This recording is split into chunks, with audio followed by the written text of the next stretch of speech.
aqui em Israel, e falamos também acerca das características da monarquia do tempo de Saul, né, o primeiro rei de Israel, alguns aspectos importantes, né, do seu período, do exercício da sua monarquia, e o período da sua queda, né, o momento em que ele não foi mais autorizado a continuar como rei em Israel. Então, passado esse período de Saul, vamos entrar agora no período da monarquia davídica, tá certo? Vamos estudar acerca agora da monarquia davídica. Então, como diz aqui na página 19, Davi, o período entre o ano 1000 e o ano 961 a.C., tá certo? Antes de comentarmos sobre a monarquia de Davi e o estado dinástico, vale a pena tecer algum comentário sobre a sua vida particular, especialmente sua carreira pregressa, tá ok? Então, dados pessoais acerca do nosso personagem agora, acerca de Davi. Davi pertencia à tribo de Judá. Era bisneto de Ruth, uma moabita, e Boaz. De acordo com 1 Samuel 16:11, ele era o filho mais novo de Jessé. Sua atividade na família era de cuidar do rebanho, pois era pastor. Foi nessa atividade que começou seus atos de bravura, quando ele matou um leão e um urso, agarrando-o pela barba, conforme 1 Samuel 17, 34 ao 36. Ele era bastante modesto com respeito aos seus progenitores, insinuando que sua família não pertencia ao ciclo da nobreza, conforme 1 Samuel, meu livro de Samuel 18:18. Mas aprove Deus fazer dele o progenitor de uma linha de notáveis descendentes, da qual nasceu o Salvador do mundo, Jesus Cristo, conforme a genealogia que está em Mateus 1:1-17. Provavelmente foi nos seus solilóquios que, debaixo da sombra das árvores, diferente de um diálogo, um solilóquio, a pessoa tratando consigo mesma, né? A pessoa falando em solo, né? Falando sozinha. Debaixo da sombra das árvores, que ele desenvolveu seu talento de músico e poeta. Esse tipo de vida simples e humilde atrás do rebanho lhe trouxe grandes lições, as quais ele nunca esqueceu. E quando ele parecia esquecer, Deus lhe fazia lembrar que havia lhe tomado de trás das ovelhas. Veja, interessante a colocação, ou seja, está, como está ali a figura demonstrando, a cuidar das ovelhas, está a tocar o rebanho, né? Estar a zelar pela vida dessa criação, né? A vida desses frágeis animais. Então, veja só a ligação que Deus estabelece entre ele e a sua origem, a simplicidade da sua origem, né? Sem nobreza, sem uma vida mansa, tranquila, regalada, uma vida de privilégios, uma vida bastante simples, e uma pessoa improvável para assumir a posição que assumiu. Uma situação impensável para a grande maioria das pessoas. E quando Deus vê ele crescer, ele se desenvolver, ele chegar a um nível bastante alto no sentido de poder, em sentido de no sentido da administração do estado que estava gerindo, Deus faz lembrar que a sua origem é simples, a sua origem é humilde, para que ele não caia no erro de saber que o valor está em si mesmo, que o valor está em simplesmente o fato dele ser alguém autossuficiente, de ser alguém que é grande simplesmente porque é extremamente capaz, extremamente competente e individualmente é suficiente para si mesmo e para reger aquele estado, mas sim que Deus o capacitou, que Deus proporcionou a ele esta oportunidade de subir, de crescer, de administrar. Então fala, eu tirei você de trás dos rebanhos, ou seja, você estava envolvido nessas atividades de cuidar do rebanho, de cuidar da vida dessas ovelhas, desses animais. Você não estava se preparando numa grande instituição ou junto a um outro palácio real, ou aos pés de algum rei ou de algum tutor, ou de alguém que estivesse te preparando, de algum chefe militar. De forma alguma, você era uma pessoa improvável para essa situação. Então, quando você chega a essa situação, é porque eu proporciono a você e mostro através de você a minha glória, mostro através de você o meu poder, a minha sabedoria. Então Davi, conforme é confessado no livro de Atos dos Apóstolos, Davi é um homem segundo o coração de Deus.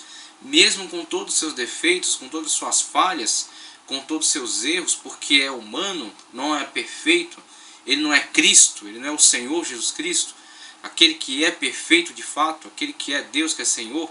Ele é um ser humano com falhas, com erros, né, com defeitos. Mesmo levado por esses seus defeitos, suas falhas de caráter, de personalidade, a cometer erros gravíssimos, ele os reconhece. Ele reconhece esses erros, ele se arrepende por esses erros, ele sofreu por esses erros, ele colheu o fruto deles, né?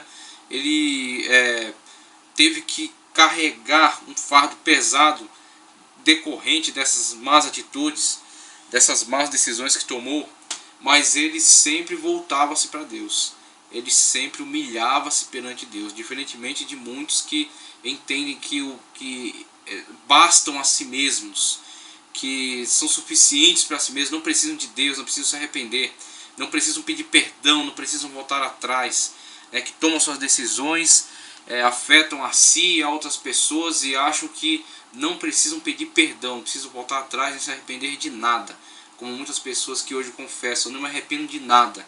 Isso na verdade é uma incoerência, isso na verdade é uma loucura, porque que pessoa que não comete erro e que não precisa se arrepender e não precisa pedir desculpas ou pedir perdão, né, o mais adequado, o mais correto, pedir perdão pelos seus erros. Então vemos nas características de Davi a sua origem humilde, desprovida, a bênção de Deus na vida dele, o grande crescimento, a grande oportunidade proporcionada por Deus na vida dele, o nome do Senhor sendo glorificado através do crescimento desse pequeno homem, né, desse pequeno jovem que vai galgar uma posição bastante elevada, vai ser um monarca que vai estabelecer a sua marca para a história. Jamais Israel terá um outro rei humano, físico, como este rei, o rei Davi. É o rei que marca, mesmo tendo um antecessor, é Davi que marca a história, né? Depois só o rei que superará essa grandeza desse nome é o rei Jesus Cristo, rei dos reis e senhor dos senhores. Mas tirando essa questão de Cristo como rei, o rei, temos o nome do rei, a figura monárquica, temos na pessoa de Davi, como temos a figura do profeta, do legislador Moisés, e na figura do monarca Davi, tá certo? Então temos aí Davi, a origem dele, a humildade de sua origem, né, a simplicidade de onde veio este grande monarca, esse grande administrador do reino de Israel. Com relação ao seu relacionamento com Saul, podemos ver aí em 1 Samuel 16, 17 a 23, Davi na corte de Saul, servindo a ele como arpista, tocando para tranquilizá-lo, tá certo? Então temos aí algumas características do período em que Davi passa a se relacionar com Saul. É de estranhar que Saul não conhecesse Davi, conforme 1 Samuel 17, 55. Pois no capítulo 16 e 17 a 23, Davi aparece como seu servo, tangendo sua harpa para libertá-lo de um espírito maligno que lhe atormentava. Mas é bem possível que o autor do texto sagrado antecipou o registro, e Davi só começou a trabalhar para Saul após a vitória sobre o gigante Golias. Mas pode ser também que Saul conhecesse antes, mas não da mesma forma como ele passou a conhecê-lo agora, visto que antes Davi era apenas um arpista sem nenhuma importância. Então tem essas duas hipóteses levantadas aqui de forma muito sábia pelo teólogo, pastor Expedito Marinho, no sentido de a possibilidade de haver uma antecipação da narrativa por parte aqui do cronista, que desenvolveu os textos aqui de 1 Samuel, ele ter antecipado a narrativa acerca da presença de Davi na corte, mas que cronologicamente seria uma narrativa presente na história depois do evento de Golias. É possível que tenha havido aí uma desordem no sentido cronológico, aí, ter sido antecipada a narrativa de algo que só acontecerá depois da derrota de Golias. Mas também há a possibilidade de estar cronologicamente correto, de Davi ter de fato trabalhado para Saul antes daquela situação de Golias, ter trabalhado como arpista dentro da corte de Saul, e como arpista, né, desenvolvendo esse tipo de tarefa, e ainda mais diante daquilo que nos é informado acerca de Saul, pelo fato dele estar sob possessão demoníaca, é possível que Saul não tivesse tido qualquer conhecimento ou não tivesse dado qualquer importância àquela figura daquele jovem tocando uma harpa, que simplesmente fosse alguém que ao tocar o tranquilizava, e isso bastava para ele, não importando o nome daquela pessoa ou qualquer outro tipo de informação. Então, quando esta mesma pessoa, que é Davi, que é o arpista daquela situação, em outro momento encontra-se com Saul a partir dessa situação em que ele derrota o gigante Golias, que estava afrontando o reino de Israel, estava afrontando a monarquia, e principalmente o motivo pelo qual Davi se engajou naquela batalha, estava insultando o Senhor Jeová, estava insultando o Deus Todo-Poderoso de Israel. Então Davi, motivado primeiramente pela questão de Deus, né, a defesa, né, da apologia do seu Deus, e também com um motivo bastante prático, bastante humano, da recompensa que estava prometida para aquele que derrotasse aquele guerreiro. Então temos aí duas motivações bastante fortes, bastante interessantes, que mexem com a crença deste jovem, com a crença nele, no seu Deus, no seu Senhor, né? E também envolve a questão da perspectiva de futuro, a perspectiva de recompensa, uma boa recompensa, casar-se com a filha do rei, ter a sua família isenta de impostos a partir do enfrentamento daquele gigante. Agora veja bem, somente um motivo prático financeiro não levaria, não arrastaria ele para dentro de uma situação dessas, porque a briga, a peleja ali foi de extrema desproporcionalidade. Havia de um lado um homem experimentado nas batalhas, um filisteu, um homem que cresceu com a guerra, um homem de porte muito mais avantajado, de experiência militar e com armas muito bem, muito mais letais, né, com armas muito mais letais, armas muito adequadas para aquela situação, para aquela batalha. E do outro lado um jovem inexperiente, né, de idade tenra, tá certo? Sem experiência militar nenhuma, apesar que ele alega para si essas questões, né, que ele teve quando cuidava do rebanho, em que ele enfrenta um leão, em que ele enfrenta um urso, com certeza situações que Deus preparou mesmo para ele, visando este momento, visando essa situação, despertar nele essa coisa aguerrida, né? Despertar nele essa valentia, essa coragem, essa intrepidez, né, diante da ameaça. Mas vemos aí, são situações particulares dele, que as pessoas não poderiam comprovar isso. Ele alega para si, mas não poderia ser comprovado. E temos aí então uma pessoa de idade tenra, sem experiência militar, sem armas, sem porte adequado, completamente desproporcional. Um embate completamente desproporcional. Então só a questão prática não arrastaria para dentro dessa peleja, senão uma motivação maior e mais profunda. Uma motivação que mexesse com as bases do sentimento dele de revolta, né? Que despertasse nele toda esta revolta. Então vemos aí Davi, ao entrar, ao se engajar na luta, ele está com a motivação certa, ele está com a motivação correta. O gigante Golias o insulta, né? Eu sou por acaso alguém que mande um cão para me afugentar, né? Chama ele de pessoa incompetente, incapaz para aquela situação, de pessoa incapaz para aquela. Ele diz que é humilhante para ele receber tal oponente, né? Apresentarem a ele tal oponente. Mas aí você vê a motivação que Davi apresenta: tu vês contra mim com espada e com lança, eu vou contra ti em nome do Senhor dos Exércitos. Veja que se não houver a motivação adequada, não há possibilidade deste embate. Davi está com a motivação correta, Davi está com a motivação certa.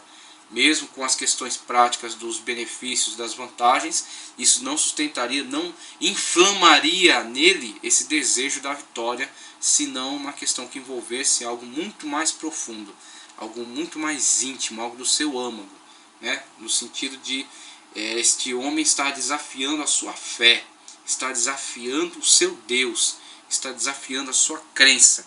E com isso ele vai contra este homem em nome do Senhor dos Exércitos e reafirma então a verdade do seu Deus, a verdade do seu Senhor. Então temos aí a possibilidade de que Saul de fato não desse qualquer importância a ele, não conhecesse nesse sentido. Não que não o tenha visto, mas que não tenha dado qualquer importância a ele. Só a partir desse embate com Golias é que Davi torna-se relevante para Saul. Só que ao mesmo tempo que Davi torna-se relevante para Saul, isso traz alguns problemas para Davi, porque Saul, uma pessoa instável que era, uma personalidade, um caráter mal formado que tinha, né, um caráter fraco diante das situações adversas, ver Davi entrar na sua corte e começar a ganhar uma certa proporção de importância, né? Começa a ocupar um espaço um tanto elevado, né? Começa a ocupar a mente das pessoas, começa a ser o personagem principal daquela situação.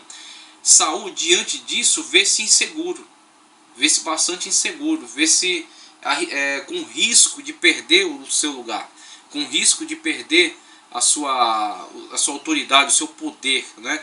E estabelecer a sua dinastia, que sempre foi a ideia da cabeça dele. Estabelecer dinastia, o primeiro monarca, e estabelecer uma dinastia que continuasse para sempre. Jamais que a sua casa fosse tirada do poder, né? da monarquia.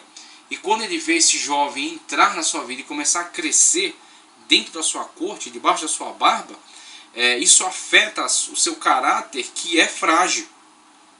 Os ciúmes que ele desperta, a inveja, né? o desejo de assassinato, de tirar aquele homem do caminho de qualquer forma.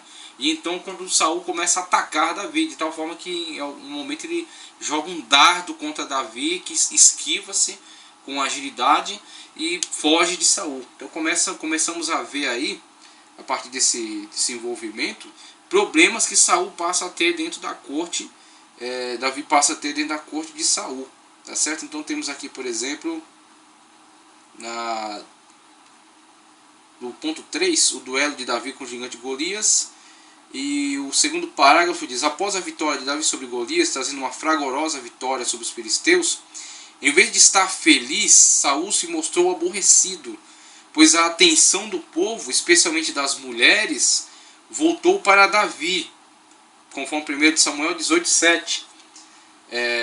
Desse dia em diante, Saul fez um propósito no seu coração de matar Davi, conforme 1 Samuel 18:8-17. Toda aquela simpatia que Saul sentia por Davi transformou-se em ódio. E daí para frente, toda a sua vida foi perseguindo Davi para matá-lo. Nem mesmo a grande amizade que Davi tinha com Jonatas, filho de Saul, foi capaz de amenizar o ódio que Saul tinha contra ele. E a fuga tornou-se uma solução. Então vemos aí, a partir da situação em que Davi vence o gigante Golias, passa a participar da corte de Saul, passa a ser amigo de Jonatas, tá certo? Então está bastante envolvido dentro da vida, dentro do ambiente de Saul, mas isso desperta os ciúmes intensos de Saul. E diante dessa perseguição, Davi é obrigado a fugir e refugiar-se junto aos filisteus. E nessa ocasião da fuga é que temos, por exemplo, o momento em que, fugindo de Saul perseguindo Davi intensamente, ele só vai interromper essa fuga, inclusive, diante dos ataques dos filisteus. Então, diante de um ataque muito sério dos filisteus a Israel, Saul interrompe esta fuga contra Davi, que havia empreendido para matá-lo. E um evento que acontece muito interessante, que demonstra muito a distância abissal que há entre o caráter de Saul, o fraco caráter de Saul, e o nobre caráter de Davi. Vemos, por exemplo, numa caverna em que Saul havia entrado, Davi estava nessa caverna escondido, e Saul, estando distraído naquela caverna, Davi aproveita-se e corta a orla de seu manto. Corta um pedaço, guarda consigo. Ao Saul deixar a caverna, ele apresenta-se num lugar elevado e mostra a prova de que Saul esteve nas suas mãos. Só que ele, ao mesmo tempo que Saul esteve nas suas mãos e que um conselheiro de Davi dá essa dica para ele, né? Dá para ele esse conselho de que Deus entregou Saul nas suas mãos por causa da leitura que ele fez daquele momento. Davi tinha princípios éticos muito firmes, muito sólidos, que ultrapassavam o oportunismo, que aliás é algo de mais trágico visto hoje em muitas organizações, em muitas igrejas inclusive, né, em muitos ambientes eclesiásticos. O oportunismo, a questão de crescer com a tragédia alheia, crescer derrubando pessoas, puxando tapete de algumas pessoas. E vemos aí o caráter que Davi apresenta para nós aqui, é com certeza o fundamento daquilo que deve ser o nosso plano ético, tá certo? As características éticas que devemos desenvolver na nossa vida. Saul estava de fato vulnerável diante de Davi, mas o fato daquele momento apresentar-se favorável a Davi não significa que ele deva abrir mão dos seus pressupostos éticos. Então ele corta a orla, guarda consigo para mostrar para Saul que tipo de pessoa que ele era. Apresenta a ele e fala: eu cortei a orla do seu manto. E depois ele se mostra arrependido por isso até. Eu cortei a orla do seu manto, mas eu não o matei, não porque não tivesse oportunidade. Eu não o matei porque você é ungido do Senhor ainda. Mesmo sendo um trágico rei, um rei péssimo, de caráter deformado, de caráter fraco, Davi entende que por ele estar nessa posição, ele deve ser tratado com o respeito que ela dá. Ele deve ser tratado com o respeito que ela exige. Ele é o rei ainda. Então ele deve ser tratado tal qual um rei. E ele será tratado como um rei por Davi, não porque ele mereça ser tratado assim, mas porque Davi entende que tem que ser assim. Davi não é regido pelo oportunismo. Davi não é regido pelas investidas de Saul. Ele simplesmente não responde às investidas na medida que elas vêm, com uma relação de reciprocidade, né? Agressividade por agressividade, mal por mal, né? Davi age de acordo com os seus princípios éticos, mesmo Saul não merecendo. Ele não está fazendo isso por Saul, ele está fazendo isso por si mesmo, em coerência com os seus princípios. E ele mostra para Saul e fala: quem sou eu para tocar no ungido do Senhor? Tá certo? Então, inclusive, muitas pessoas vão ter problema com Davi ao não entender as características deste seu tipo de comportamento, desse seu caráter. Quando, por exemplo, vem pessoas com ar de felicidade dar notícia a Davi acerca da morte de Saul e Jonatas, há um problema com Davi. Depois, quando é morto o filho de Saul, que tentou se insurgir, né, tentou estabelecer a força, o seu reino, né, como exigindo direitos de realeza, né, porque era filho do rei morto, e alguém mata, né, o seu general, se volta contra ele e ele é morto. E vem dar notícia a Davi também, choca-se com a reação de Davi. Davi mata essas pessoas, porque Davi quer mostrar, deixar muito claro que tipo de pessoa que ele é, deixar muito claro quais são os seus valores. Então, valores são coisas que têm se perdido, né? Esse código não escrito. A lei não é simplesmente aquilo que está no papel, né? O código positivado. A lei, como diz a máxima do justnaturalismo, a lei antecede a escrita, né? A lei é antes disso, a lei é algo que está presente dentro da mente, do coração, dos princípios, né? E que rege a sociedade antes mesmo das leis escritas, do código positivado. Então vemos aí, Davi é regido, por exemplo, por um código desses que ele tem consigo mesmo, e ele age em coerência a eles, independentemente da circunstância, independentemente do momento. Ele está em coerência com esses seus padrões éticos. Então Davi corta a orla do manto de Saul, apresenta para ele, mostrando que Saul esteve nas mãos dele, e ele não o matou, em coerência com os seus princípios, em respeitar o ungido do Senhor, como ele mesmo chama.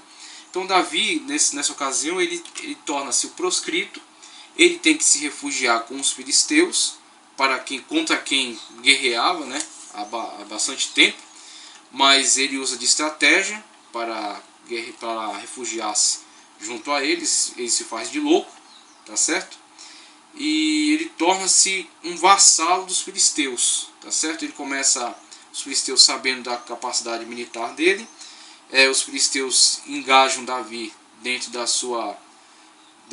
seu exército, tá certo? Dentro do seu exército, com o desenvolvimento de Davi, né, a boa habilidade que ele mostra, os filisteus fazem dele um rei vassalo, tá certo? Dão uma cidade a ele, para ele administrar, e Davi fica como vassalo deles, ou seja, um rei submisso. Ele tem um poder administrativo, porque foi dado a ele, e esse poder administrativo é para ele gerir aquela cidade, defendê-la, né, atacar os inimigos dos filisteus e trazer benefícios, trazer bens para eles, tá certo? E aí Davi faz um jogo duplo. Davi, mesmo estando como vassalo dos filisteus, ele não ataca diretamente Israel. Ele ataca outras nações que são inimigas dos filisteus e também de Israel. Então, ao atacar estas nações e fazer incursões dentro de Israel, ele vai levando ali aquela situação que ele sabe que não irá durar muito tempo, né? Porque ele começa a ser denunciado tanto para os filisteus quanto para Israel. Mas durante um pequeno período ele mantém essa situação de vassalagem, até que ele constitui um exército particular, um exército de guerrilha, um exército de pessoas proscritas de Israel. E ele faz deles bons militares, né, a partir da noção militar que Davi tinha adquirido já dentro do exército de Saul, depois dentro do exército dos filisteus. E Davi, que era um homem muito capaz, muito audaz, muito valente, ele desenvolve um exército particular, um exército que, aliás, será engajado depois no exército de Israel. Será uma tropa de elite, né, os chamados valentes de Davi. Como todo exército tem a sua força de elite, tá certo? Então, Davi tinha a sua tropa de elite, que eram os seus fiéis, que acompanhavam ele desde a época que ele era um proscrito. O último parágrafo aqui da página, do ponto aqui, Davi o proscrito, diz o seguinte, ó: encantado com a atitude de Davi, o rei Aques o recebeu na condição de vassalo e lhe deu a cidade de Ziclag como propriedade feudal. Com esse ato, o rei filisteu esperava que Davi lhe ajudasse contra Saul. Mas Davi não era traidor, e para não transparecer que ele era um traidor da nação, ele passou a fazer um jogo duplo, agradando os filisteus e se omitindo a lutar contra Israel. A verdade é que ele mantinha o rei Aques iludido, lhe enviava falsas notícias de que estava fazendo incursões contra Judá, enquanto atacava os amalequitas e outras tribos do sul. E para não haver testemunhas, ele não deixava escapar vivos, nem homens nem mulheres, conforme 1 Samuel 27, 10 ao 12. E para agradar os seus conterrâneos, ele lhes enviava os despojos, que resultavam de seus constantes saques. 1 Samuel 30, 26 ao 31. Um homem com uma sabedoria política dessa só poderia ser aclamado a rei por tal população. Então são estratégias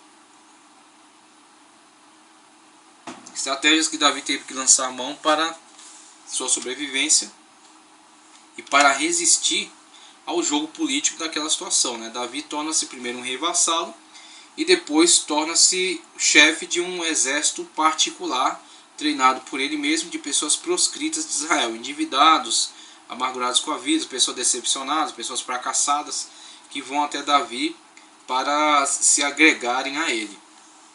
Depois desta fase, né, essa conturbada fase de Davi, vemos aí o começo de uma grande ascensão. De Davi à monarquia de Israel. Tá certo? E aí vamos ver agora, por exemplo, segundo livro de Samuel 5:3, depois de organizar um exército e ser vassalo, Davi é ungido pela terceira vez, agora como rei de Israel. Veja só essa situação aqui, conforme descrita. O ponto 5 aqui é a ascensão de Davi ao poder e o seu reino em Hebrom. Davi começou sua carreira militar no exército de Saul. Ali ele se tornou um soldado de alta periculosidade. Mas sua popularidade e reputação ocorreram devido às suas tropas pessoais, pois seus homens tinham uma habilidade imensa no exercício da guerra. Eles eram chamados valentes de Davi, conforme 2 Samuel 23, 8 a 38. Agora veja a questão da unção aqui. Davi foi ungido a rei por 3 vezes. Muito interessante isso, né? A primeira por Samuel, quando ele ainda muito jovem, quando ele era ainda muito jovem. Está lá em primeiro livro de Samuel 16:13. A segunda pelos anciões, para reinar em Hebrom, tá certo? Para reinar ainda em Hebrom. Não havia Jerusalém. Jerusalém estava na mão dos jebuseus ainda nessa época. Para reinar em Hebrom, conforme segundo livro de Samuel 2:4.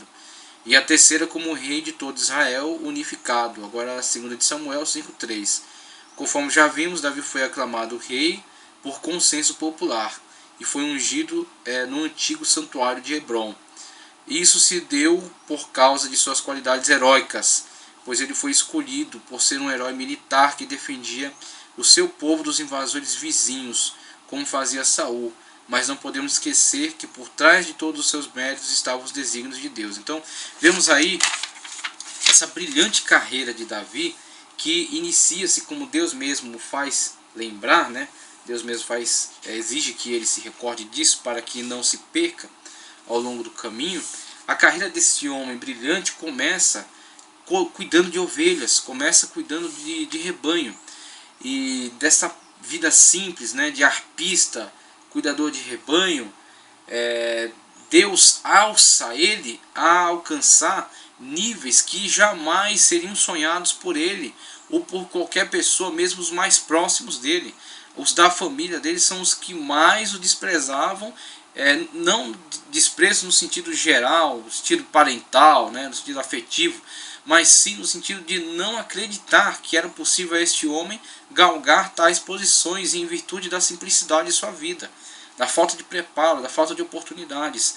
Agora veja como Deus olha de uma forma diferente para essa situação e eleva este homem a uma posição tal de modo que não haja como não ver Deus nisso, não haja como não ver a mão de Deus atuando através deste homem, desta ascensão que ele teve na sua vida, desde cuidador de rebanho, arpista, né, tocador na corte de Saul, sem significância, sem relevância nenhuma para ele, tanto que ele nem o conhecia, nem sabia seu nome, nem sabia quem ele era, até um momento fortuito em que Davi, diante de uma ameaça desproporcional, mostra uma fé, mostra um vigor, mostra uma ousadia, né, e levado à vitória, uma vitória improvável, uma vitória impossível, mas ele derruba o gigante Golias, né, indo contra ele em nome do Senhor dos Exércitos, incendiando a fé de Israel, né, demonstrando o poder de Deus em Israel,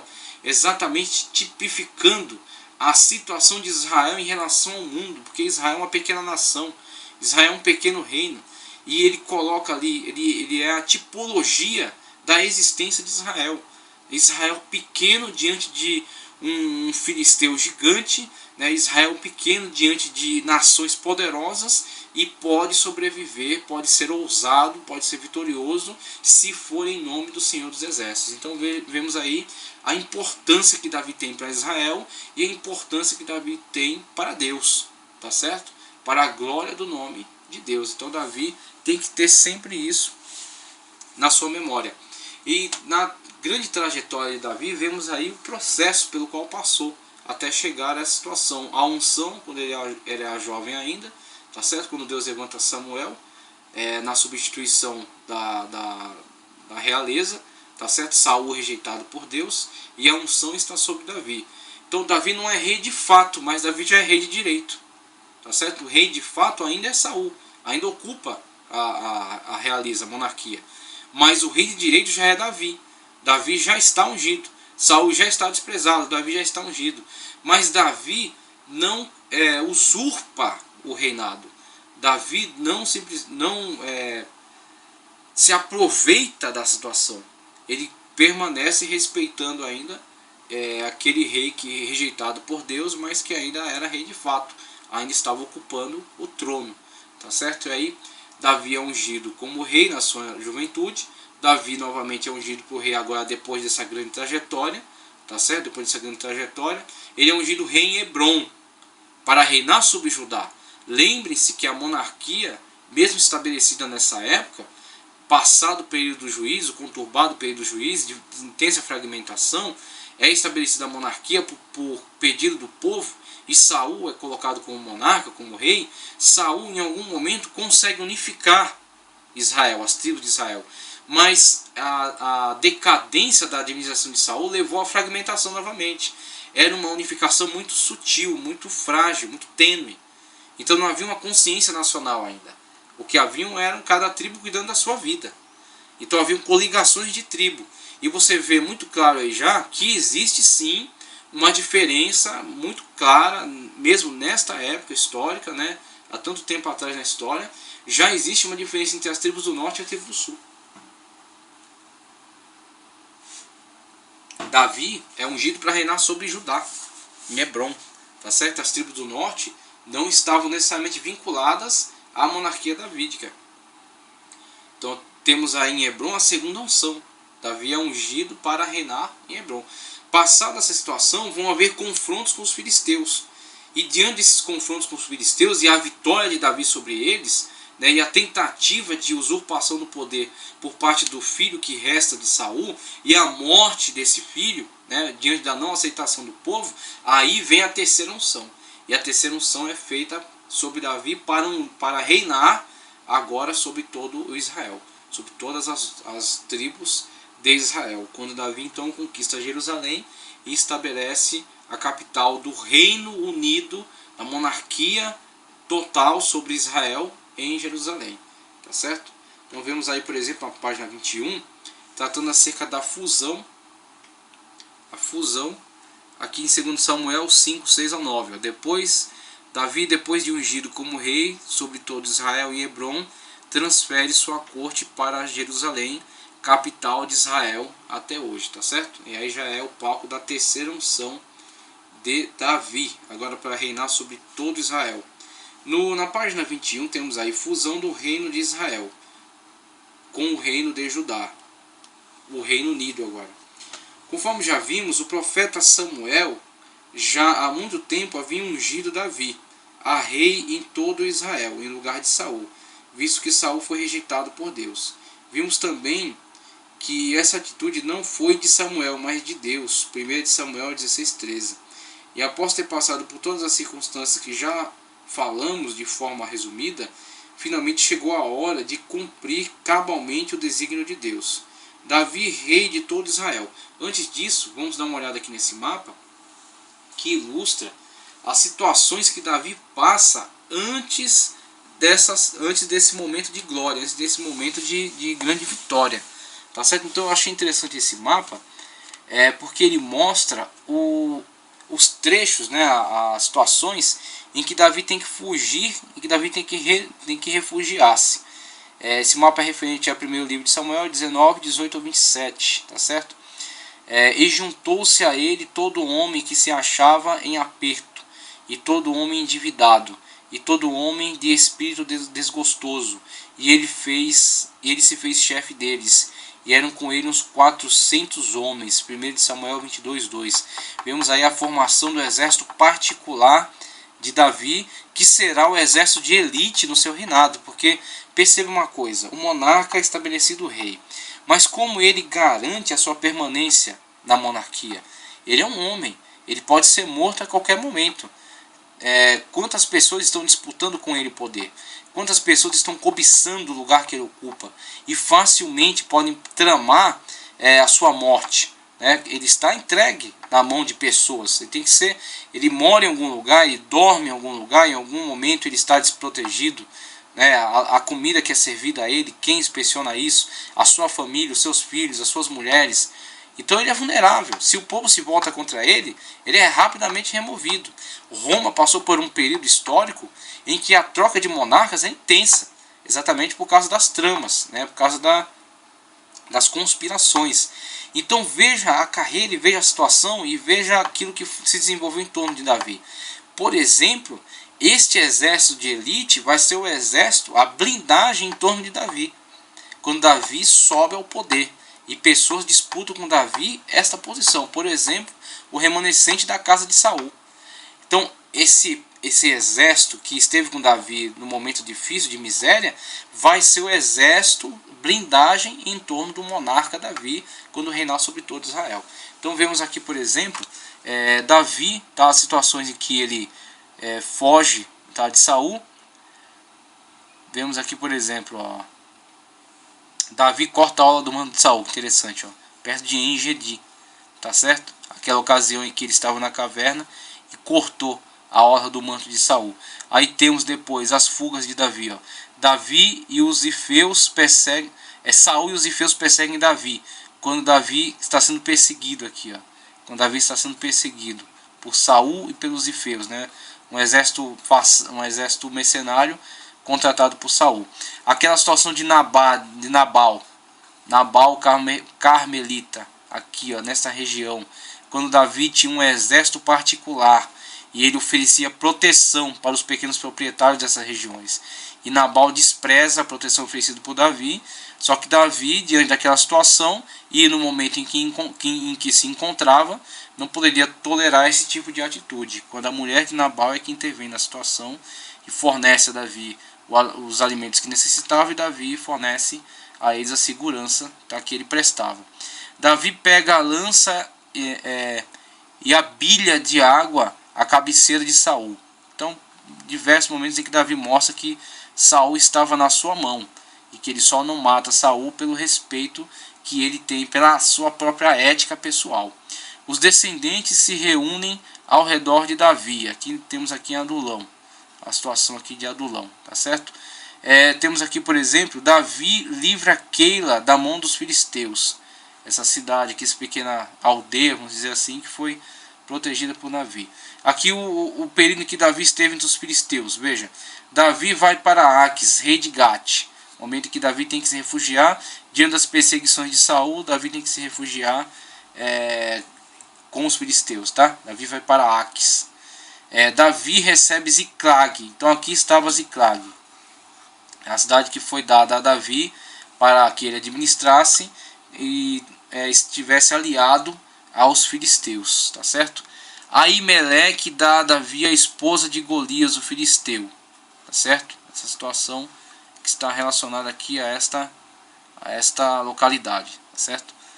Davi, quando ele corta a orla do manto de Saul. E vemos aqui também, Davi transfere seus pais para a terra de Moabe. Aqui as situações também, uma situação de bastante dificuldade atravessada por Davi, em que ele é obrigado a tomar esse tipo de atitude. Então vemos Davi, tanto antes da monarquia, teve situações difíceis, como também depois da monarquia terá alguns problemas na sua casa, aí também devido a problemas internos, né, problema de relacionamento familiar, que levam ele também a não ter uma velhice muito tranquila, não ter uma velhice prazerosa. Ele tem, na verdade, muitos problemas ao longo da sua vida, tanto antes, até a sua ascensão, e depois acaba tendo alguns problemas familiares muito graves também. Então vemos aí um pouco sobre a trajetória deste grande homem, esse grande personagem, né, o rei Davi.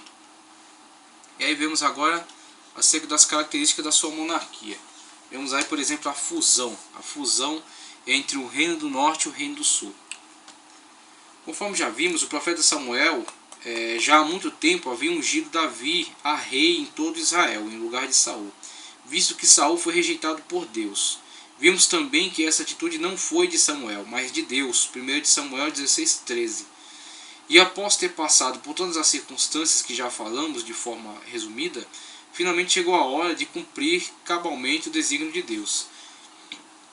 Davi, rei de todo Israel.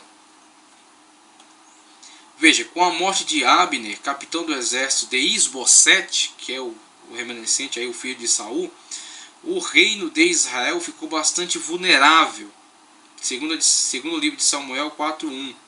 E com a morte de Isbosete não havia mais ninguém suficientemente capacitado para pretender a casa de Saul.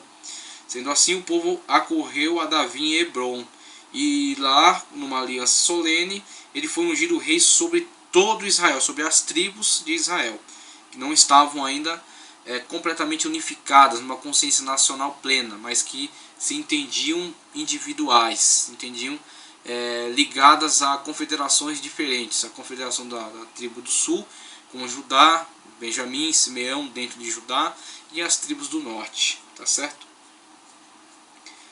Então vemos aí a morte de Abner, a morte de Isbosete, a unção de Davi para reinar sobre todo Israel, tá certo? Sendo assim, o povo acorreu a Davi em Hebrom e lá fez uma aliança solene para que Davi fosse ungido para ser rei sobre todo Israel.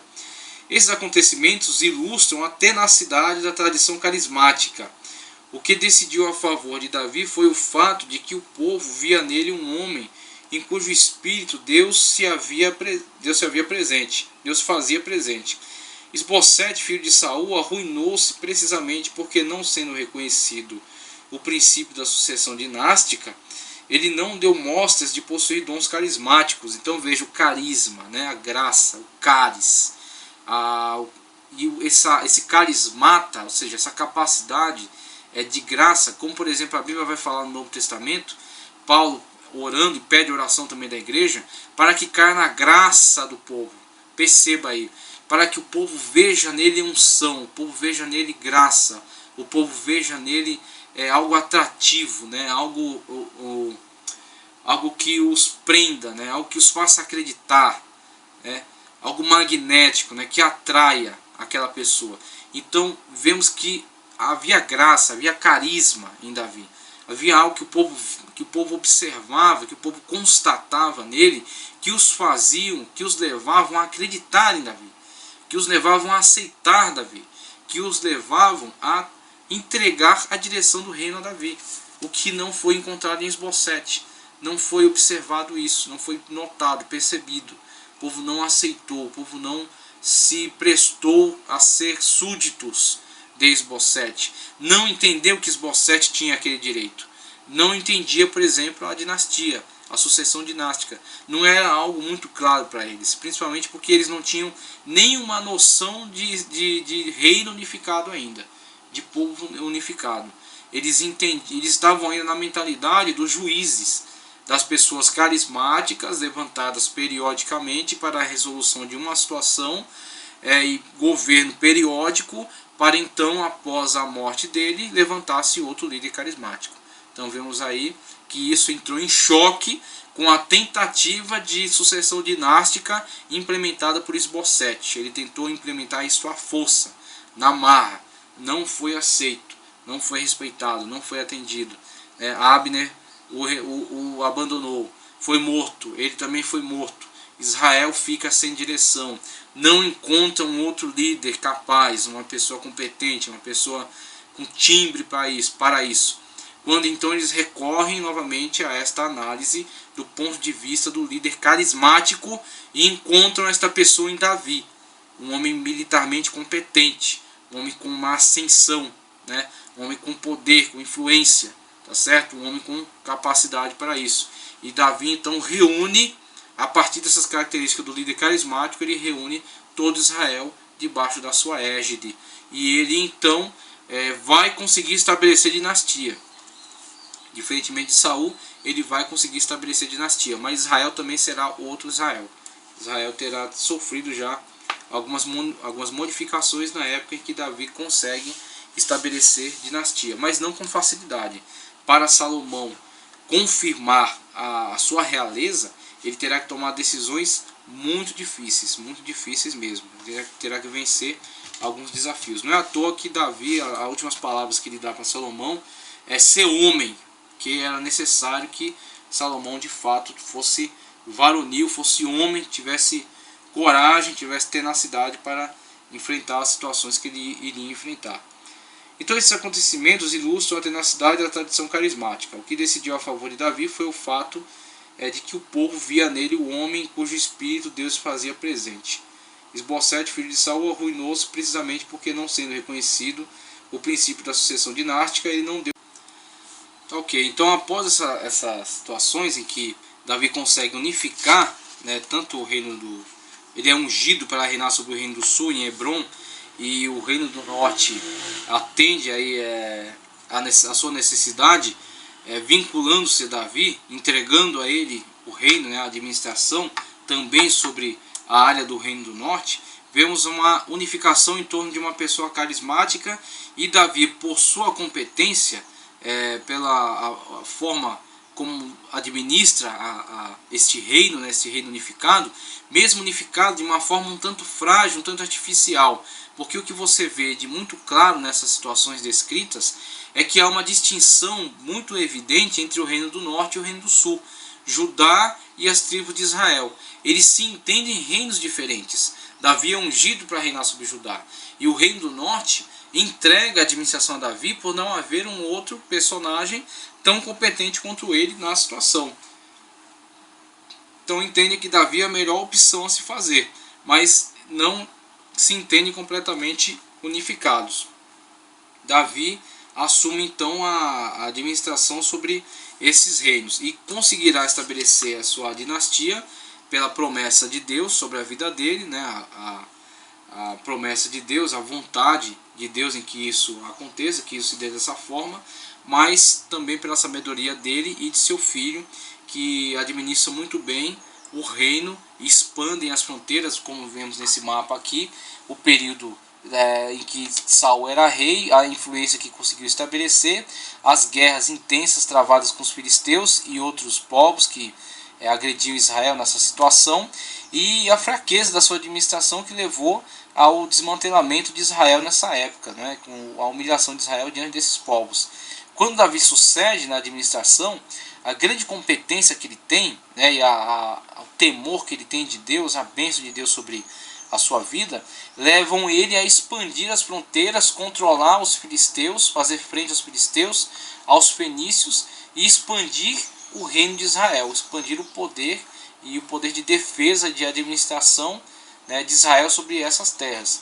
E vemos com a continuidade entre Davi e Salomão, o estabelecimento da linha dinástica, essas fronteiras chegam até ao extremo, até a maior fronteira, o maior território que Israel já administrou em toda a história, com Davi primeiramente expandindo e com Salomão dando continuidade a essa expansão e estendendo sua influência sobre terras mais longínquas ainda, né? Terras já dentro da Síria, tá certo? Aqui seria o Líbano hoje, aqui região da Síria. Mesmo que ele não fosse rei de fato desta região, mas ele estabeleceu a sua influência ali de tal modo que este povo tinha que pagar tributo a ele e não tinham possibilidade de se levantar contra Israel. Então temos aí a grande expansão dessa administração de Davi e de Salomão, tá certo? Então temos aí a mudança, tá, da mentalidade, aqueles chefes tribais fragmentados que já estão sofrendo um processo de modificação com o estabelecimento da monarquia, mas ainda gozam de muito poder e de muita autoridade, vão passar a ter um enfraquecimento desse poder com o estabelecimento da monarquia davídica, que é um chefe militar muito competente e que faz frente aos filisteus, que implementa guerras contra os filisteus e com isso mostra seu poder, seu valor para esses chefes tribais que então confiam o poder a Davi e depois a Salomão. Salomão se estabelecerá como rei na linha sucessória de Davi, não com facilidade, né, tendo que enfrentar muitas revoltas, muitas contrariedades que ele enfrenta no estabelecimento da sua administração, principalmente com seus irmãos, né, seus meio-irmãos, que tentam se alçar ao poder, mas ele com muita inteligência, né, com a sabedoria que ele pediu a Deus, ele consegue driblar essas situações e confirmar aí a sua monarquia, né, a sua realeza. Então vemos aí na fase de consolidação do Reino Unido, a mudança de capital para Jerusalém, tá? Por exemplo, temos aqui, ao se fazer rei de todo Israel, Davi tinha que tomar algumas medidas necessárias para consolidar o novo Estado. O mínimo que Davi tinha que fazer agora era lutar para sobreviver. E nessa luta, seus maiores inimigos foram os filisteus, que ao se sentirem traídos, ou no mínimo preteridos pelo fato de antes Davi ter sido seu vassalo, iriam com certeza reagir em face da atual circunstância. Os filisteus compreenderam perfeitamente que a aclamação de Davi constituía uma declaração de independência por parte de um Israel novamente unido, e isso eles não podiam tolerar. Sabiam que tinham que destruir Davi, e destruí-lo imediatamente antes que ele se fortalecesse.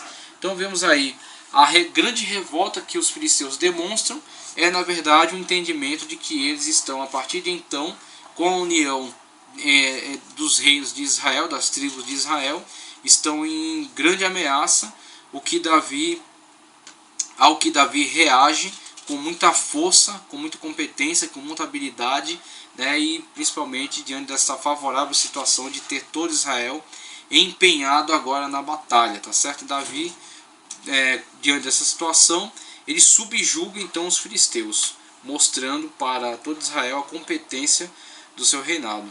Davi estabelece a antiga instituição religiosa. Vemos aí Davi a vitória, né? E vemos aí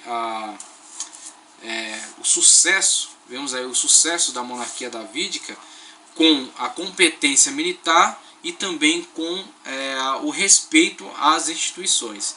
Vemos aí a forma como Davi honrou as instituições religiosas, como aquele pequeno Davi que vai em nome do Senhor contra Golias, é agora o monarca Davi, unificador das tribos de Israel, vencedor sobre os filisteus e um homem segundo o coração de Deus, um homem que estabelece o culto a Jeová como culto oficial em Israel. O homem que leva a capital para Jerusalém e que tem todo o projeto da construção do templo, da casa onde habitará a glória de Deus.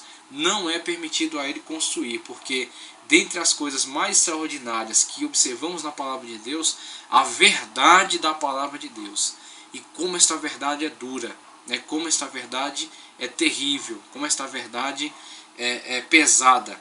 Na palavra de Deus, né, no livro de Samuel, é declarado que Deus confessa por meio do seu veículo, do seu profeta, né, a boca de Deus falando, ele confessa perante o monarca que não será Davi quem construirá esta casa para a adoração de Deus. E por que ele não construirá? Por causa do sangue que está nas mãos de Davi. Davi é um guerreiro, né? E por ser levantado como um guerreiro, ele não está competente para construir, não é dado a ele competência para construir o local de adoração a Deus. Tá certo? A chamada de Davi era para a espada, a chamada de Davi era para a guerra, a chamada de Davi era para estabelecer Israel como uma monarquia dominante. Tá certo? E a pessoa que receberia a competência, o chamado para a construção desta casa seria o filho dele. Então vemos aí como a verdade é dita na cara do monarca. E ele tem que engolir seco e aceitar, porque é a vontade de Deus. Davi era rei sobre todo Israel, mas Davi era vassalo de Deus. Davi era servo de Deus. Ele reinava representativamente ao Deus de Israel. O rei de fato de Israel era Jeová. E Davi tinha que submeter à vontade de Deus. E a vontade de Deus é que não estivesse a cargo dele a construção do templo. Davi reúne todos os recursos, mas transfere isto a Salomão, que é a quem é confiado a construção desse templo. A expansão do reino, como vimos, dentro da Palestina, o império de Davi, após a total consolidação do novo Estado, estando com a casa totalmente em ordem, Davi estava livre e desimpedido para atacar as nações vizinhas e construir o seu império, conforme 2 Samuel 8,14. Então Davi leva a guerra de expansão do seu território, subjuga diversos povos que são tributários agora dele, tá certo? Estende sua influência aos estados que antes eram cobiçados por Isbosete, leva as fronteiras do reino até onde hoje é o Líbano e a Síria, tá certo? A Transjordânia, que hoje é a Transjordânia, o reino da Jordânia, tudo isso dominado na época de Davi e depois expandido na época de Salomão, tá certo? Davi estende essa sua influência a todas essas regiões. A Síria, como podemos ver aqui, por exemplo, no ponto 8, Davi conquista a Síria, o reino da Síria. Por falta de ordem cronológica, não sabemos se essa conquista se deu antes ou depois das guerras já mencionadas acima. Por vingança ou por arbitrariedade, Davi marchou contra Hadadezer, rei de Zobá, e o derrotou, segundo Samuel 8, 3-8. Se essa guerra ocorreu após a vitória de Joabe contra a confederação amonita, com seus mercenários, então é possível que Davi agiu por vingança. Apesar de não haver muita clareza no relato bíblico, observamos que Davi obteve uma grande vitória contra os sírios, capturando a maior parte de seus carros de combate, que aliás eram ferramentas de guerra extraordinárias da antiguidade. Israel teve muito problema na época dos juízes por causa dos carros de guerra dos sírios, tá certo? Por mais incrível que pareça, Davi não tinha nenhuma aplicação para tais equipamentos, conservando apenas os cavalos suficientes para puxar uma centena de carros. Ele desatrelou os restantes. Os exércitos israelitas no passado não tinham usado carros, combatendo sobretudo a pé. Davi prosseguiu sua trajetória de vitórias, derrotando os sírios de Damasco, que tinham marchado em ajuda a Hadadezer. A seguir, Davi colocou guarnições em Damasco, anexando a cidade ao seu império. Então vemos aí as fronteiras de Israel como são levadas longe na época de Davi e depois também na época de Salomão. Temos aqui Damasco, tá certo? Conquistas de Davi, e depois Salomão levando as conquistas até o Eufrates, tá certo? Já tocando quase as dominações da Mesopotâmia, certo? A época de maior expansão do reino de Israel. A grandeza do império de Davi, as conquistas de Davi transformaram Israel na maior potência da Palestina e da Síria num breve espaço de tempo.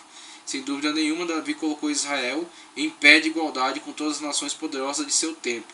Nesse tempo, o Estado de Israel era respeitado por todas as nações vizinhas e distantes, e a fama de Davi voou por todas as pragas contínuas. Com certeza, ao se falar em monarquia em Israel, o nome para a monarquia, o nome simbólico, representativo é Davi. O nome do rei de Israel, o nome representativo do rei da realeza de Israel é o nome de Davi. As dimensões e a composição do Estado. De acordo com nossos padrões odiernos, o império de Davi não era tão grande, mas de acordo com os padrões antigos, era de tirar o chapéu. Tudo aquilo que os filisteus tanto desejaram fazer, Davi o fez e muito mais, pois seus domínios eram quase equivalentes às possessões egípcias na Ásia, no apogeu do império, incluindo toda a Palestina de leste a oeste, do deserto ao mar, com as suas fronteiras ao sul, bem dentro do deserto do Sinai, ao longo da linha do Golfo de Acaba, até o Mediterrâneo, no rio do Egito. Os cananitas da Palestina foram incorporados ao império, os filisteus restritos a uma estreita faixa ao longo da planície, tá certo? O que hoje é Gaza. Isso aqui hoje, na Constituição Política de Israel de hoje, isso aqui é a faixa de Gaza, tá certo? Os filisteus, os restritos a pequena faixa, na planície costeira meridional, enquanto que Moabe, Edom e Amon viviam como estado vassalo. Toda a Síria meridional e central estavam unificadas no império, sem dúvida sob a administração provincial. As fronteiras de Davi dirigiam-se para o norte, justamente com as de Tiro, ao longo da costa da Cordilheira do Líbano, aqui nessa região, tá certo? Fazendo fronteira aqui aos fenícios, uma outra importante e poderosa nação da época, até um ponto perto de Cádiz, sobre o rio Orontes, de onde se dirigiam todo a leste, se dirigiam para o leste, para a fronteira com Ramate, que também deve ter sido tributária a Davi, até dentro do deserto. É crível que Davi exercia um controle não muito severo, como tinha feito o Hadadezer sobre as tribos sírias, no nordeste até o vale do Eufrates, certamente tendo o controle de Zobá. Nenhuma força poderia detê-lo. Davi deu uma guinada de 360 graus nos destinos de Israel. A própria natureza de tal estado determinava uma mudança radical na antiga ordem. Então vemos aí a grandeza do reino de Israel na época de Davi, como Davi expandiu, levou as fronteiras de Israel até um extremo.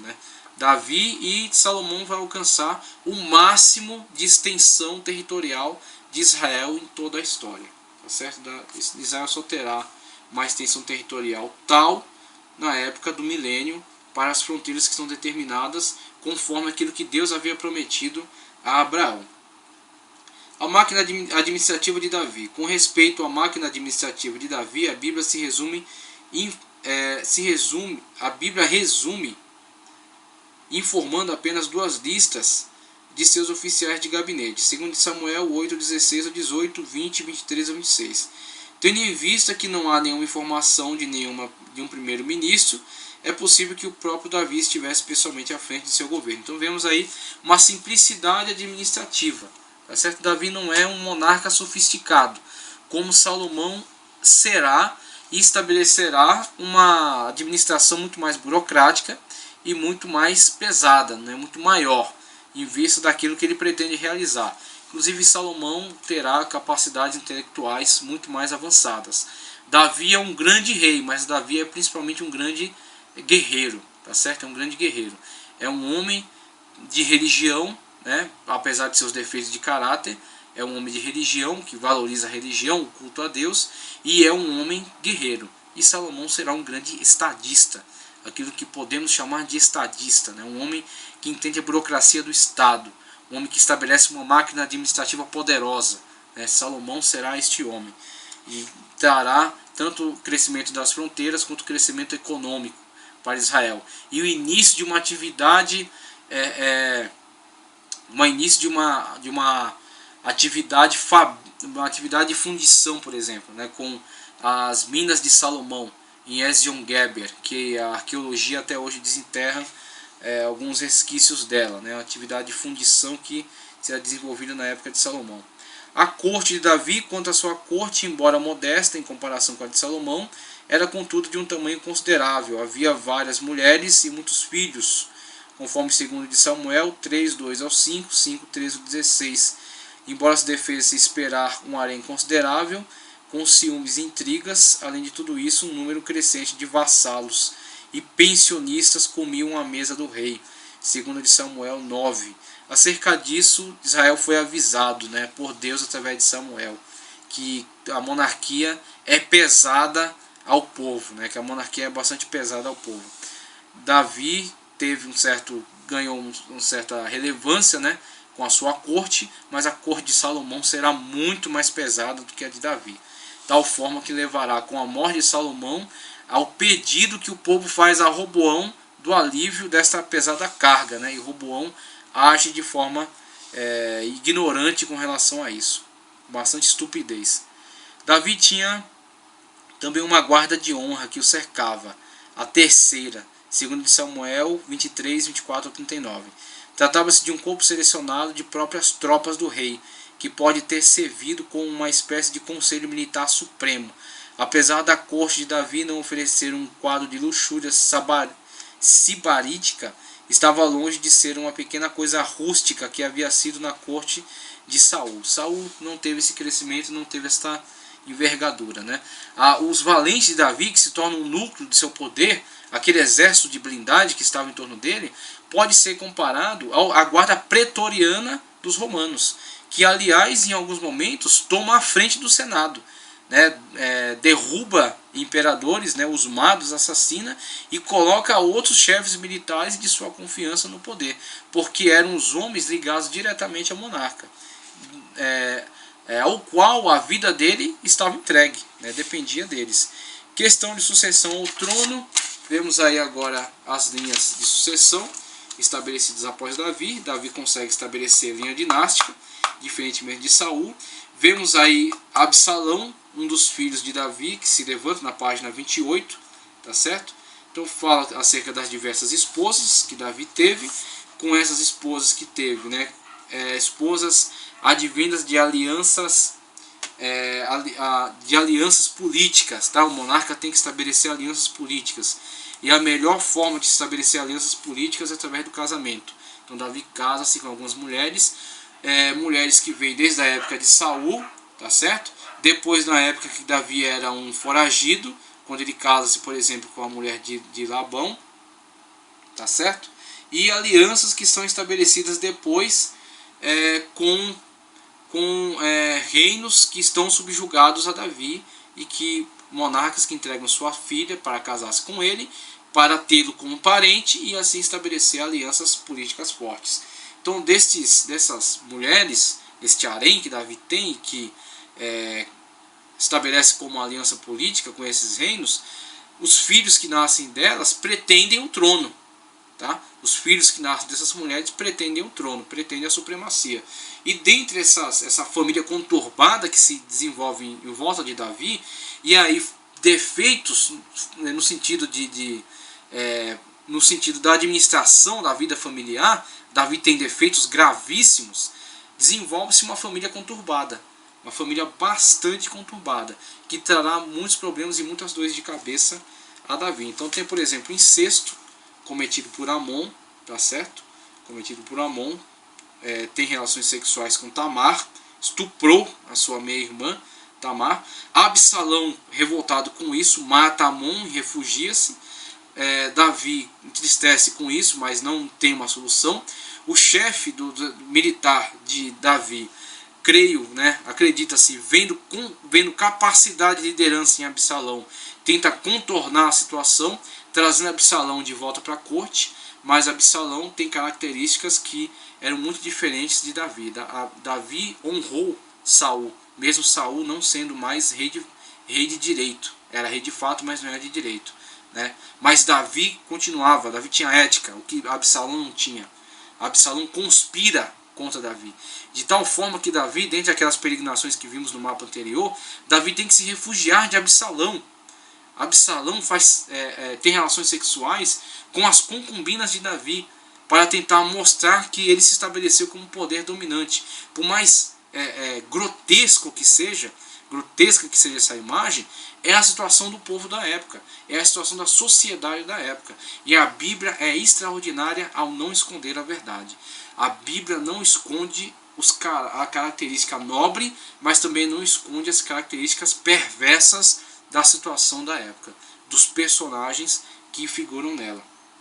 Então Absalão empreende esta tentativa contra Davi, ele fracassa nisso. Na questão dos conselheiros, os conselheiros de Absalão são incompetentes. Absalão, na verdade, tinha alguns conselheiros, um até que tinha uma visão muito avançada, mas ele não dá ouvidos a ela, até levado pelo desígnio de Deus, dá ouvido a um conselho idiota, e desse conselho é levado a uma peleja contra seu pai, na tentativa de estabelecer o seu poder. Aí vemos aqui, por exemplo, acerca do conselho. O conselho de Absalão, o conselheiro de Absalão, Aitofel, conforme 2 Samuel 15:12, era um familiar de Judá, cujo filho era um membro da guarda de honra de Davi. 2 Samuel 23:24. Enquanto que seu general Amassa era parente próximo de Joabe, quanto de Davi. 2 Samuel 17:25 e 1 de Crônicas 2:15-17. O certo mesmo é que a figura de Davi estava tão desgastada pelas suas acusações de Absalão, de mesmo no final da conspiração encontrou os mais nobres de Judá com uma certa apatia, sem querer se aproximar dele. Por outro lado, não é possível que a maioria dos israelitas estivesse ao lado de Absalão. Conforme vemos, as autoridades religiosas, as tropas pessoais de Davi e a maioria dos componentes de sua corte estavam do seu lado, segundo Samuel 15:14-29. Além disso, o fato de Davi fugir para o leste do Jordão indica que ele tinha naquela região um bom reforço militar, bem como alguns vassalos fiéis que lhe dessem apoio e suprimento para que ele pudesse enfrentar este momento de crise contra Absalão. Enquanto Davi se refugiava na Transjordânia, Absalão se divertia loucamente em Jerusalém, sentindo momentaneamente o sabor de ser rei, em face do frustrado conselho de Aitofel, segundo Samuel 17:14, por causa do conselho de Ussai, Absalão resolveu perseguir Davi para finalizar seu processo de rebelião. Mas Joabe e suas tropas deram cabo de suas forças heterogêneas, e o próprio Absalão morreu na mais desonrosa situação, conforme 2 Samuel 18. Então termina tragicamente esse levante de Absalão contra Davi, tá certo? Davi chora a morte de Absalão, de tal forma que o seu chefe militar o alerta sobre a revolta do povo diante dessa situação, uma vez que Absalão foi perseguidor de Davi, e a situação ameniza-se, a situação acalma-se periodicamente. Davi avança em idade, quando então Davi depois vai transferir a realeza para Salomão. Ainda tratando um pouco acerca da sedição de Seba, Quando parecia estar tudo acabado, surgiu uma nova tempestade, aparentemente sem ser planejada. Que se Davi não tivesse muita destreza, seria pior do que a primeira. Desta vez resultou de um ressentimento regional. O fato é que Davi foi abnegado para com os adeptos de Absalão, evitando retaliação e até mesmo concedendo anistia aos seus partidários. Essa nova rebelião tinha uma característica completamente diferente da primeira. Parece que Seba, chefe do exército da rebelião, era parente de Saul, ou pelo menos partidário da casa de Saul, porque ele era da tribo de Benjamim, da qual pertencia a Saul. O que ele queria era separar Israel de Judá, sempre batendo nessa questão dessa frágil unificação entre o reino do norte e do sul. Isso vai ter uma divisão séria na época de Roboão, tá certo? Mas foi sempre uma unificação frágil, uma unificação sempre tendendo à divisão novamente. E quase conseguiu, porque os homens de Israel lhe seguiram, aparentemente num feito de massificação, correndo para Jerusalém. Davi mandou a massa convocar imediatamente os contingentes de Judá, mas na medida em que a massa estava levando mais tempo do que se esperava, Davi despachou suas tropas pessoais. Quando a massa apareceu com os contingentes, Joabe atravessou com a sua espada e retomou o comando. A campanha não demorou muito. É possível que Seba não conseguiu recrutar dentre as tribos do norte, num pequeno espaço de tempo, um grande contingente. E quando se chegaram às posses de Joabe, numa cidade chamada Abel-Bet-Maaca, a população, temendo ser atacada pelo exército de Joabe, lhe entregou a cabeça de Seba, acabando assim com a rebelião. Com o fim da rebelião, o trono de Davi novamente voltou a ter paz e segurança, mas não durante muito tempo. Vemos períodos muito conturbados nessa época em Israel. Os últimos anos de Davi concluiu suas conquistas ainda no vigor da idade. Seu reinado continuou até ele atingir a idade bastante avançada, mas infelizmente seus últimos dias foram bastante perturbados, marcados por incessantes intrigas nos arraiais da família. Nos seus últimos dias, Davi completava taciturnamente com o cumprimento da profecia de Natã, segundo de Samuel 12:10, pois sua casa se digladiava na disputa da sucessão do seu reino. Houve muita violência e rebelião armada que chegou a colocar em dúvida o futuro do império. Quanto a isso, Saul foi mais bem sucedido que Davi, pois apesar de muitos erros, sua família parece ser mantida unida, tanto na vida como na morte, constatando a isso na família de Davi. Vemos aí os personagens, como cada um tem seu ponto forte e seu ponto fraco. O ponto forte de Saul era Saul mesmo. Saul era o problema. Era uma pessoa de caráter frágil e de uma ética muito ruim. Davi era um homem segundo o coração de Deus, tinha uma boa ética, tinha um bom caráter, tinha uma personalidade muito forte, muito atuante, muito ativa, mas familiarmente mal constituído. Não soube constituir uma família unida, o que Saul teve. Após a sua morte, sua casa ainda era forte, era bem constituída. Então temos aí a conspiração de Adonias. Joabe tenta alçar Adonias ao poder, quando então Joabe é desprestigiado com isso, perde o poder de influência que tinha na corte de Davi. Adonias conspira tentar subir ao poder, mas Salomão é colocado no poder, é implementado a substituição monárquica, a implementação da dinastia estabelecida entre Davi e o seu sucessor Salomão, com a participação da sua mãe Batseba, tá certo? E a aprovação de Deus para o estabelecimento deste rei, tá certo? Salomão então chega ao poder. Vamos analisar a seguir a subida de Salomão ao poder. Temos aí um quadro de linha sucessória, tá? Um quadro cronológico aqui. Davi conquista Jerusalém, tá certo? Segundo Samuel 5:5-9, aproximadamente 1006 a.C. Davi passa a reinar de Jerusalém, conforme segundo Samuel 5:5-9. Por volta do ano 1000, a arca é transferida para Jerusalém, tá certo? Segundo Samuel 6:2. As guerras de Davi, cerca de 5 anos de intensas batalhas contra os filisteus, está em 2 Samuel 8. Davi engravida Betseba e mata Urias, a trágica situação da qual Davi vai colher péssimos frutos, ao longo da sua vida. Não terá uma morte tranquila, em virtude das péssimas decisões que tomou em relação a essa situação. 2 de Samuel 11:15. Mais ou menos em 994, o nascimento de Salomão. 2 de Samuel 12:24. Absalão toma o poder, o levante de Absalão. Joabe mata Absalão, 2 de Samuel 18:14. Davi faz o censo, a péssima decisão que Davi toma também em realizar o censo de Israel, mostrando que alguma coisa das características dos monarcas da época já estavam afetando Davi, a sede de poder e de controle, de domínio, estavam tirando Davi do âmbito da visão de Deus para ele, tá certo? Por isso que Deus toma aquela atitude drástica, mostra que o povo é dele, o povo pertence a ele, e se ele quiser ele põe um fim em Israel. Se ele quiser ele põe um fim imediato em Israel, mostrando que Davi não tinha o que fazer diante disso, tirando o poder na mão de Davi, mostrando que o poder está nas mãos de Deus, nas mãos de Jeová. E aí Davi reconhece a sua falha, reconhece seu erro e cura-se desse mal, antes que ele se aprofunde aí nesse problema, tá certo? Então Davi faz o censo, trágico censo lá registrado em 2 Samuel 24:1, do qual se arrepende. Adonias se autoproclama rei, novamente a casa de Davi, enfrentando graves problemas com a autoproclamação de Adonias. Primeiro livro dos Reis 1:5. Davi constitui Salomão rei em seu lugar.